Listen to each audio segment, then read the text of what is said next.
back. I'm Carrie and this is Keep It Simple DIY. Today I'm going to be repurposing some leftovers. I made some rice the other day and I added some black beans, some corn, some spices, and then some beef.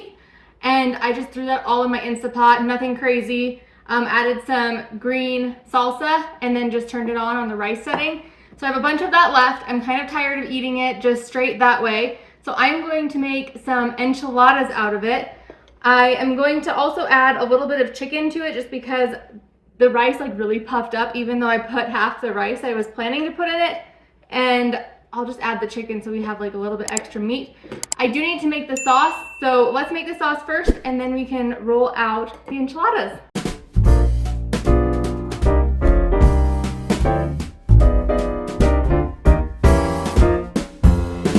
I'm going to start by adding just a few tablespoons of butter to my pan and get that melted. Once it's melted, I'll add in some flour to make a roux.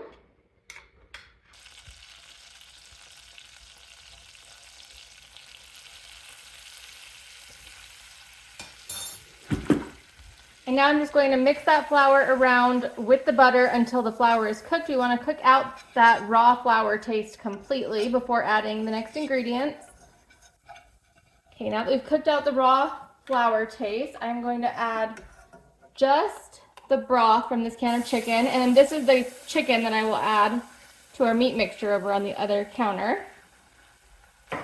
And then I'll whisk this in, and then I'll add a little bit more of the broth, and we'll keep going. Okay, add a little bit more.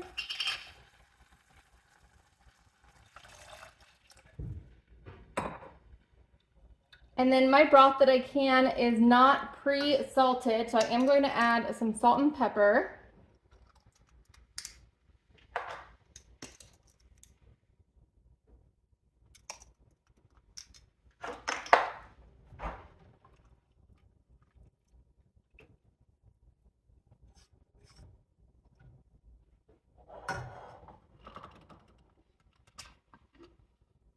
And the rest of the jar of salsa. You know, I was planning on rolling these out on the other counter, but I'm watching this sauce and I figured I might as well just roll these out right here. So I'm gonna add this jar of chicken and then grab the tortillas and a spoon and we'll mix it all up. So now I just wanna make sure not to over mix and like spill out of the bowl because this bowl is a little tiny. All right, I think that's good enough. I am going to simply just roll the tortillas. I thought about if I wanted to put extra cheese in each tortilla, and I've decided against it because then I'd have to shred the cheese. So we're not going to do that today. I think I want to add a little bit more in that. Maybe roll them up long.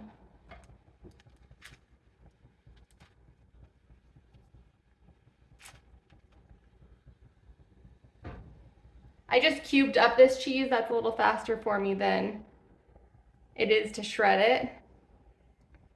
I'm gonna add all of it in. You know, I probably don't need to separate it, but I figure the more surface area I can give it, the quicker it'll melt. We'll let that sit for a bit and melt.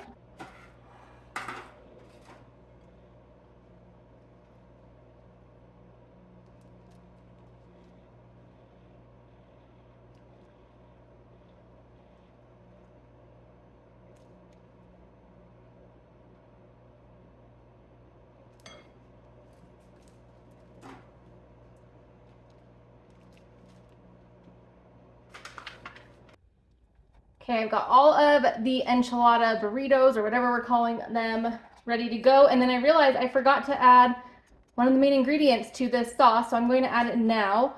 I had some frozen Greek yogurt, which you could do Greek yogurt or sour cream.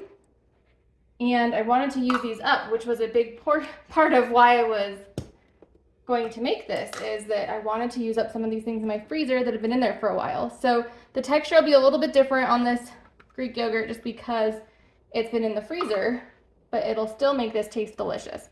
So now I just need to let those finish melting and then we're ready to pour this onto our enchiladas.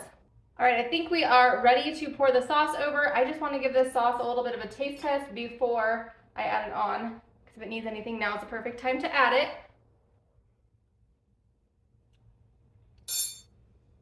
Oh, that's good. It's really mild, which is good because everything was a little bit spicy before.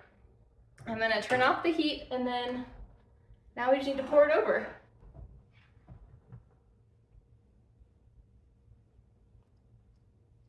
I might have made way too much sauce.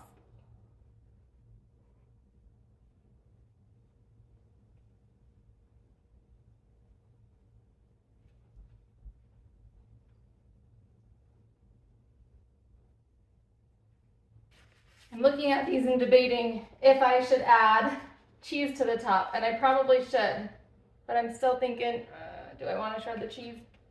So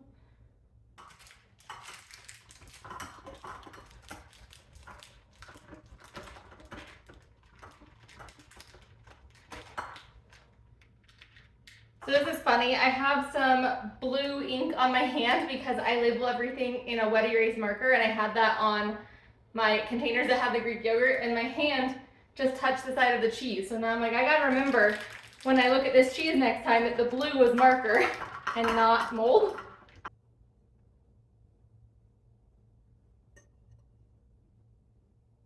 Yeah. I got enough cheese. I'm going to stick these into the oven at 400 degrees and just until they're nice and bubbly and the cheese looks all delicious. So I don't know how long that's going to take. We'll find out.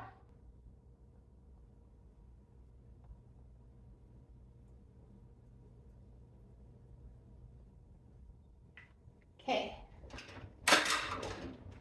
This one's going in the freezer and I'll be back when the other ones are cooked. I didn't actually look to see how long this took, but I'm happy with how brown the tops are. I'm going to get them out. And if you're wondering, yes, I did change my shirt because I was a little too hot in the other one. Look at how good these look. I'm gonna let them cool down for just a second and then I will dish them up. I actually did let it sit for like 2 minutes this time, so I'm going to dish these up. Let's see, how do I want to do this without splashing so much?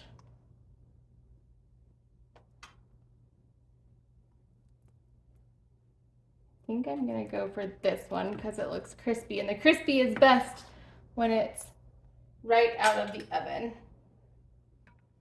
And there's a little extra liquid here. Maybe I can put a little bit down there just for dipping.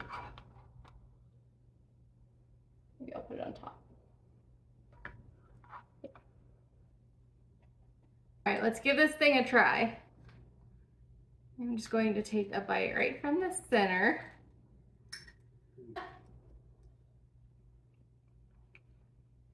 Temperature-wise, could have been hotter on the insides. I probably should have put foil over it for a little while. Good news is everything inside was cooked though, so we don't have to worry about that.